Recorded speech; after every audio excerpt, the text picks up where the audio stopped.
Hi friends, welcome back to Rustic and Lace DIY. I hope you guys are having a fabulous Sunday. And with all of that, let's get to crafting. Okay, here's DIY number one.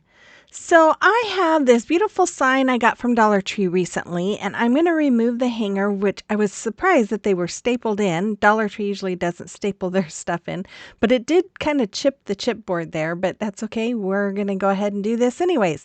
So once I had that hanger removed, I used my little Cricut spatula to remove those beaded trim there. I did have to pull off the excess paper from the back of it most of the time, but I'm just going to pull those all off, and then I'm going to oh, when you pull these off, you want to be careful because they did have brad nails in it. So you'll see me here, I'm pulling off the paper, but I can feel there's some brad nails. So I'm just taking my needle nose pliers and pulling them right out. They come out really easily, but then along the sign had quite a few of them too. So I'm just going around pulling them all off. And then after that, I just started ripping off the rest of the paper. It came off so easy. And I just love it when that happens. But if you don't want to go through all this hassle, you could probably sand off the glitter and then paint over it. So I'm going to spritz down that second layer of paper that's on there with some water and let it sit for about 5 minutes. Then I took my paint scraper and I'm just going to scrape off all that extra back paper that's stuck on there and glue. And once I had that all off of there, I'm going to paint everything with my Waverly chalk paint in the color Snow White. Now, you guys, I had someone mention doing, I think she said Rustic Shabby Chic. And you guys, I struggled because I'm like, what does that look like? What could I do? And I really struggled with this video. I had a hard time coming up with ideas. So you have to tell me what you think all of this is, because I think it's a little bit of shabby chic, a little bit of farmhouse, rustic, country, I don't know. Anyways, so as you can see, I went over those beads with antique wax, and then I added some Mod Podge to my sign. And then I have this beautiful paper that I bought a couple of years ago from Hobby Lobby. I picked out a couple pages that I wanted to use, and one page just wasn't very long enough, so I cut another piece out and matched them up as best as I could to make sure they're all even.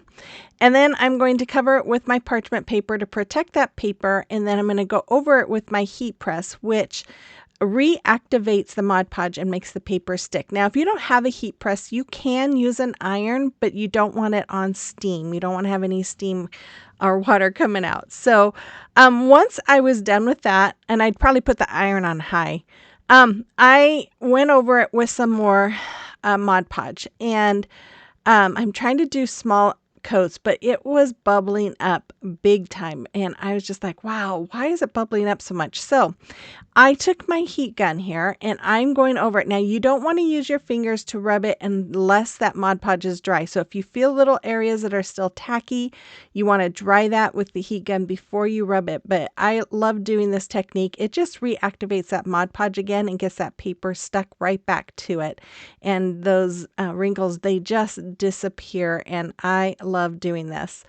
So then after I was done with that, I took my finger sander and sanded all of the extra paper that was hanging over the sides. And then I'm just going to take my Titebond Quick and Thick multi-surface glue here and brush it all along the back of all of those beaded trim pieces. And I'm going to glue them all around the board, just trying to put them back where they came off of. And I took one of these wood frames from Dollar Tree, and I'm going to just cover it with my Waverly Antique Wax. I'm just going to brush it all on the front part of it and then take my paper towel once I'm done and wipe off the excess. And I did that in sections, so you'll see me just finishing it off here. And then after that, I'm going to use my Titebond glue again. I'm going to go all the way around the back. I'm using a brush to brush it all on so we don't have a lot of glue seeping through all of the open areas. I hate it when that happens. I'm always picking it out. So anyways, I'm just going to glue it right in the middle of my picture. I just think this is so beautiful. This was actually the last project I did. And I was starting to get the hang of it when I finished. And I'm like, oh, well, maybe that wasn't so bad. I don't know. Anyways, I just took some flowers I had in my stash. These came from Dollar Tree. I'm going to glue them in the middle. These came from, I think these are ranunculus that came from Walmart. I just thought they were gorgeous. And I'm just going to put one on each side. Then I just kind of filled it up. And then I'm just going to add some of the leaves that came off of the picks here and there just to break up all the pinks there. And this was like, it said, I think it was like fall grass or something like that from Dollar Tree. I had it in my stash for a while, and I'm just going to place some of them here and there inside of all that. And then I decided to take some of this ribbon. This is some lace ribbon from Hobby Lobby. You could also use the one from Dollar Tree if you have that. I'm just going to glue it around the edge of the beads there.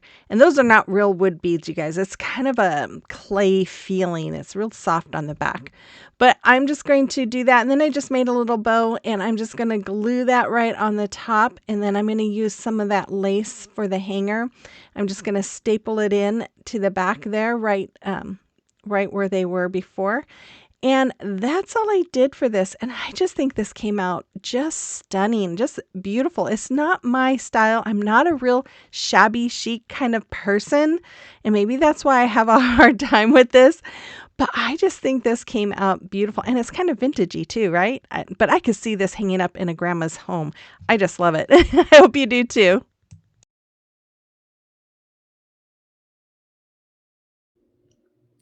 Well, I hope you guys are enjoying this video so far. I am so glad that it's May. We have a few more days until our birthdays. His birthday is the day before mine. His is May 6th and mine is May 7th. And guess what? That's a Thursday. And guess what? I'm going to have a video on that day. So it will be like I'm spending my birthday with you.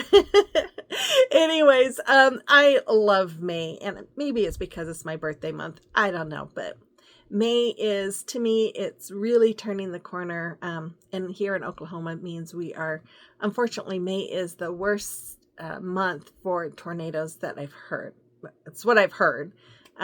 So once May is over, then we feel like we're pretty free for a while. So that's another reason why I like May, because it's almost over with. But anyways, we are excited about what's coming up.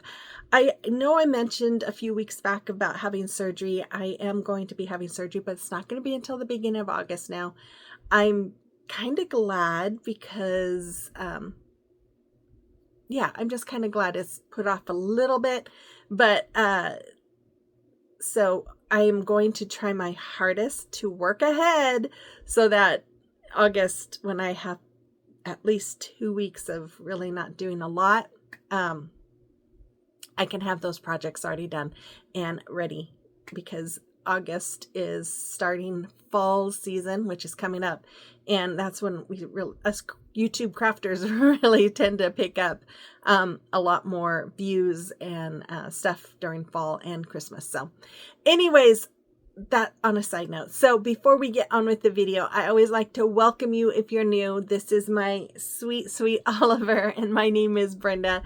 And we are so happy you joined us. And if you like home decor on a budget, if you like holiday decor, I'm going to try and do more thrift flips.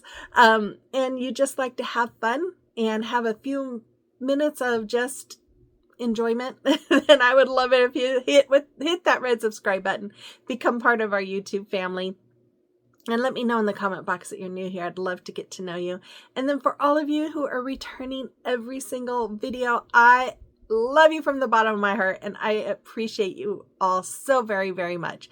So with all of that, let's continue on with the crafting. Okay, DIY number 2. So this one, I have one of these planters from Dollar Tree. I've had this in my stash for a while, but I noticed that they still have them. At least mine did this year. And I'm going to just do a heavy dry brushing of my plaster color chalk paint all over the middle of this. And then I decided, once I had it all done and looking the way I wanted it, to go ahead and take a small brush and go around the bottom as well as the edge. And then I also am going to go around the top edge too, just making sure that that had a really nice coat to cover it. But then I decided to do something else, so it really doesn't matter if you paint that part or not. So after I have it all done here, I'm going to take some beautiful fabric that I got, I think it was last year from Walmart. And I'm going to fold in the ends and glue it so we have a finished look. And then I'm going to take that, I cut it down, and I'm going to start gluing it around the top of my bucket here, or planter, whatever you want to call it. And I'm just going to glue all the way around, gluing the wrong side of the fabric to the container. And then once I got to the end of it, I was like, wait a minute, I know, because I had laid this all out and used clips to make sure it was all going to fit. I'm like, I know this fit. How did this happen? And then I realized, oh yeah, I have all this extra here. So I took some of the other end, I put it all inside, took some of the other end, folded it all down, and then start gluing again. And I did that all the way around. I really only had to do that one little section to cover it up. But then I just continued gluing it all down like you see me doing and like I did before. Then I decided, here it is with that. I love that fabric. I think it's so pretty. Anyways, I'm just finishing it all up there. Then I'm going to take, I cut out some flowers from that material. And I'm using my Titebond glue here. You could use Aleene's tacky glue. You could probably, you might even be able to use school glue. But I'm just going to use my fingers to smooth it all out on the back of the fabric. And I'm just going to lay these flowers, I cut out 3 of them, in on the front of my container. And that's a safe way to call it, right? Just call it container. And then after that, I decided to go ahead and cover the bottom with some fabric as well. So again, that one end of it was already finished off. So I'm going to use that at the top of the bottom part here. And as you saw, I folded in the middle to give it a clean finished edge. And then I'm just going to glue that all the way around the bottom with my hot glue, just like I did on the top. And then once I have that all glued on, I'm going to flip it over and I'm going to turn. I'm going to show you this first. I did fold in the middle there, or the end there, so it was a finished seam, I guess you could say. Then this is when I turned it over, and I'm just turning all of that fabric inward and then gluing it together. So again, we have a finished seams, a finished edge is probably the best way to say that. So once I had that all done, I took some of this lace. This is from Dollar Tree, and I'm going to go all the way around the top. I'm just using a little bit of hot glue to glue it in place. And then I'm going to do the same thing on the bottom, but I flipped the lace over so that the straight edge is being glued on the part of the fabric and the rest of it is going upward. And then after that, I decided, you know what, it needs some twine. So I'm going to go right over the edge of that with some twine. I did that on both the top and the bottom because that's just me. That's rustic, right? And I love my twine. So after that, I took some finial caps and I'm going to paint them with Waverly chalk paint in the color plaster. I just put them on some painter's tape to hold them in place. And I don't know why I was struggling so much with this. I think it was because I did this later in the evening and I am not an evening person crafter. I have to get my stuff done in the mornings or early afternoons. Otherwise, I have a hard time. Once they were all dry, I decided to take my hazelnut color by Waverly and do just some distressing. And I used a baby wipe to kind of soften it if I got too much. And then I'm just going to glue those on to the bottom. And oh my goodness, this just makes it just so cute. It just makes it a notch above what it was before, but I love it. You could put little stuff in it. You could put a little plant in it if you want, like a faux plant, greenery. It'd be really cute too. I just love how this came out. I hope you do too. Let me know in the comment box below.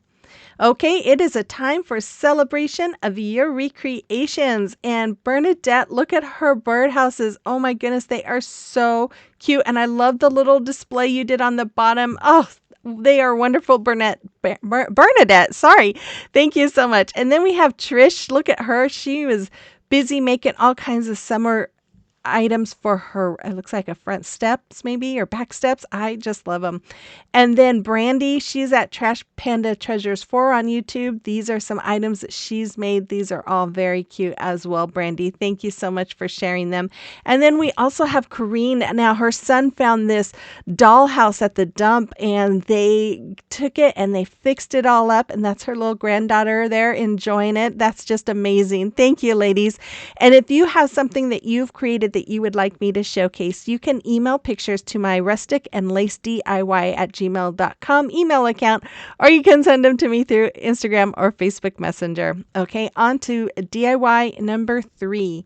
So I have 2 of these boards from Dollar Tree, and I'm going to connect them together using some jumbo craft sticks from Walmart, wood glue, and hot glue. And you guys, this took on a life of its own. It is nothing like what I originally planned to do. I'll save that for another time, maybe. Anyways, I'm going to paint the whole thing with Waverly chalk paint in the color plaster. And then Martha sent me these beautiful napkins. I totally forgot, and I was looking for some flower napkins in my stash. And I found these. I'm like, oh, these are going to work perfect. So I'm just going to cut out some of these flowers here. Now, I cut these out because I had the other project in mind that I didn't end up doing. That I might end up doing something like that one of these days. So I'm going to just fussy cut around the ones that I had cut out, the flowers that I had cut out.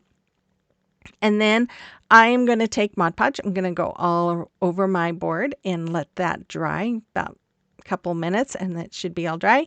Then I'm going to lay my napkin down. I'm going to cover it with my parchment paper. I'm going to go through all the steps that I went through before. You see me do it 100 times here. And then I started putting my Mod Podge on, and it was bubbling up. I mean, lifting up. It was actually lifting up. And I'm like, what is going on? Why is this napkin lifting up? And then it clicked, and I realized, wait a minute. I'm using my heat gun here to see if the bubbles go away. And this is where I realized, wait a minute. I think I know what happened. And sure enough, I forgot to remove the back layer from it. I'm like, oh. So I was able to peel off a lot of this. And then I just used my sander and I sanded the heck out of it to get it all off. And then re-added more Mod Podge, let it dry, and then added my napkin. And then here we go. I'm adding my Mod Podge to the top of it again, and it worked out much better this time. So once that was all dry, I went ahead and sanded all the excess off of my board. And then I took, what am I doing? Oh, yeah, my Distressing Ink by Tim Holtz. This is Vintage Photo. I'm just going around the edge to just make it look, again, more vintagey, more country, more old, whatever. I don't know what you call this one at all. You tell me what this one is at the end. And then I'm going to go over the middle with some of that as well, just to give it a little more antique look. Then I took one of these chickens from Walmart. Now I started to go over it with my wax, and I'm like, wait a minute, I don't want the tails or the wings to be dark. So I'm using paper towel to try and wipe off the excess, and then I get a baby wipe to wipe off more just to get it a lot lighter, because I'm going to add a napkin to it. And usually if you add a napkin to a dark background, it's hard to see the image. So that's why I'm trying to get as much of that off as I can. And then as you can see, I'm just adding the Mod Podge just like normal. And then I'm just going to start adding my flowers to I did the back tail feathers, and then I'm going to do the wing as well. I didn't realize I showed so much of this Mod Podge. Anyways, I'm going to add my napkin. I do remember to take the backing off of them. And I just laid them in place, and then I filled up, add a few more small little pieces to that wing, and then go over it again with more Mod Podge. And then I'm going to do the same thing with the little comb on the top of the rooster. Yeah, I know this is a rooster. Who puts flowers on roosters, right? But oh well, this one is a flowery. We're going to pretend it's not a rooster. Anyways, I'm going to do the same thing on the comb. And then after that, again, I went over it with Mod Podge to protect that napkin, let it all dry. I did not use my heat press on this. I just felt like it would be easier to do it without. Then I took this big lace doily from Dollar Tree. I'm going to cut it down, so I'm just cutting right underneath the details there. And then once I have it all cut off, I'm going to glue it to the front of my sign. And I'm going to use my Aleene's tacky glue. I poured a whole bunch in the middle, using my brush here to spread it all out. Kathy Jo got me that brush a couple of years ago for my birthday, and I just love it. But she got it from Amazon, so if you're looking for it, you can find it there. And then I'm just going to go around the edges and glue those down as well. Then I'm going to use my Titebond glue and a little bit of hot glue here, and I'm going to glue my chicken right on top of that lace doily. I laid this on front of the sign before I used the doily, and it just blended too much, I felt like, so that's why I used that doily. And you guys, I think this is definitely a country-ish charm looking piece, but I don't know if it's country. I don't know if it's farmhouse. I don't know if it's vintage. I don't know if it's shabby chic. Maybe it's all. I don't know, but it's something, and I like it. I thought it came out really pretty, and I could definitely see it in someone's farmhouse or even a grandma's house, or yeah, I don't know, but I just added some twine along the top and the bottom there, and then just added a twine hanger, and that's all there was for this. But I really think this came out fun, and you tell me what you think it is. Tell me what you would call it. Anyways, I have only got 3 video projects for you today because I was struggling so much with this one, but I hope you guys enjoyed it. And if you did, make sure you give me that thumbs up and comment and share this video and hype this video and subscribe if you haven't already. I will be back again on Thursday, which is my birthday, for a fun and special video, so stay tuned for that. So with all of that, guys, I hope you have a wonderful beginning of your week, and I will see you on the next one. Bye-bye.